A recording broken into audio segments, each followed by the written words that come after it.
I'm here with Coach Pfeiffer, also known as Roy Pfeiffer. What is your biggest accomplishment at Salina High School? Well, I think one thing was in 1965, we had a championship WBL team. That was pretty neat. But just my overall sporting experience, the relationships that I made, and some of the guys, like I was fortunate, I got to play with some pretty good football players. Jim Otis from Salina that went on to become a NFL football pro. So those are kind of neat experiences in high school to be around people like that. What sports did you play? I played football and track. I was a wide receiver in football, and I ran the hurdles in track.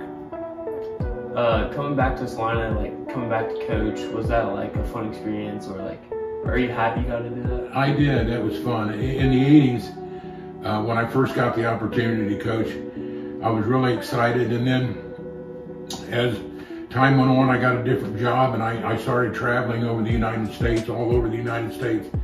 And then I had to give up coaching. Excuse me. And then when I got to come back and do it again, I was really excited. I enjoy being out with the kids and having fun with them. Yeah, my grandpa told me about this fishing thing that you do.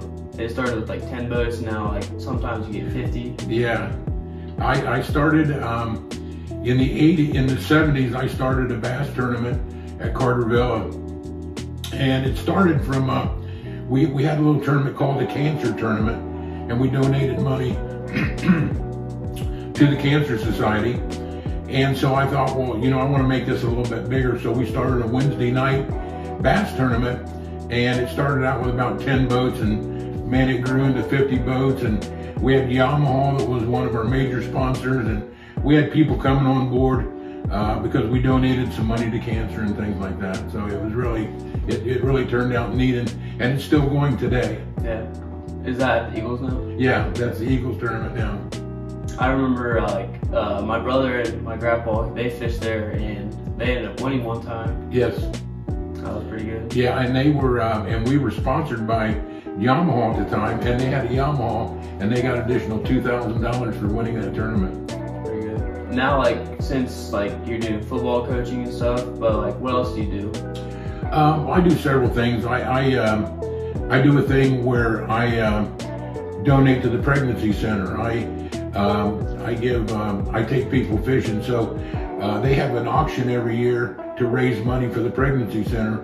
So I donate fishing trips to them. They put that out for bid, and then people bid on those, and then I take them out and I take them fishing, crappie fishing on Grand Lake. And I've been doing that now for about 5 years, and I really enjoy that. I get to meet a lot of people that I didn't know, that that now I've made friends with. But it's giving back to the community. And I think that as we grow older, and as you grow older, and as the young men in our high school grow older, that's something that they need to look at. God has given them ability to do stuff. Now what can they give back? And I'm hoping that he kind of looks at me doing the same thing. He's given me some opportunities to do some things, and now I want to give back to the community also. How often do you do this? I do it every year. Every year.